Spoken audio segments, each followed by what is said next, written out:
Section 5 Solar Cell. Lecture number 3rd, Busbar in Solar Cell. Learning objectives of lecture number 3rd. Learners should able to understand the technology used in manufacturing of solar cell. Learners should able to understand the busbar technology in solar cell. Learners should able to understand multi-busbar system in solar cell.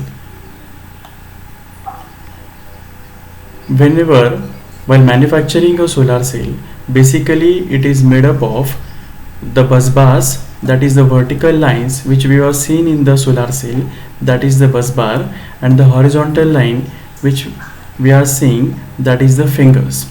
Once again, the vertical lines are the busbars and the horizontal lines are finger. Silicon solar cells are metallized with thin rectangular shaped strips printed on the front and back side of solar photovoltaic cell. These metallic contacts are called busbars and have a significant purpose. They conduct the direct current generated by solar photovoltaic cell. As we seen the structure of solar cell, whenever a photon falls over a solar cell, when that electricity is generated, that electricity is collected by these busbars. Basically, these busbars are the metallic strips which will conduct the DC electricity. When we see this figure, in this figure these vertical lines are the bus wires and these horizontal lines are the tap wires. So plus and minus of supply we are taking out, that is why each solar cell is having a potential difference of approximately 0.5 volt or lesser than that also it is there. There are number of type of busbars are available, that is a 0 busbar also available, 3 busbars are also available, 5 busbars are also available. In this solar cell 1 and 2, this is a 2 busbar solar cell.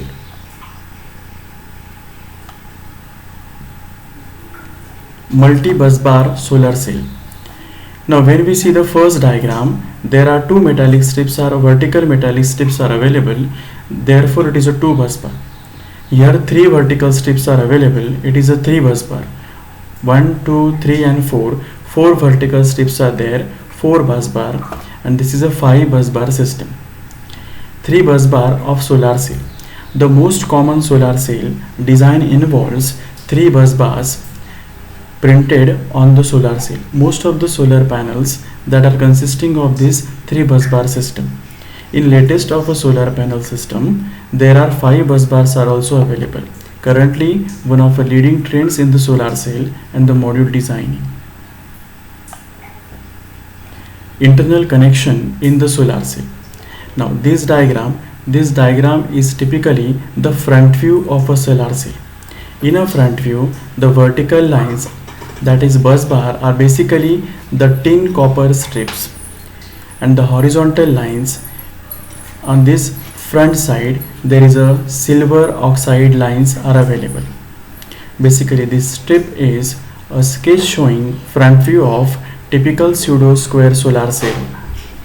Second diagram is a sketch showing rear view of typical pseudo solar cell. On the back side of a solar cell, these lines are the tin copper strips and the back side is coated with a aluminium coating. Once again, the front view of a solar cell is coated with silver oxide lines and the rear view of a solar cells are coated with aluminium coating. This is the actual view of a solar cell manufactured in an industry. Multi-busbar solar cells. Now we will see some points regarding it. This higher number of busbar reduces the distance between the busbars, which decreases the internal resistance losses. Even if the higher quantity of busbar increases the shading of a solar photovoltaic cell, the overall performance of multi-bus bar cells remain much better than that of the conventional 2 and 3 bus bar cell.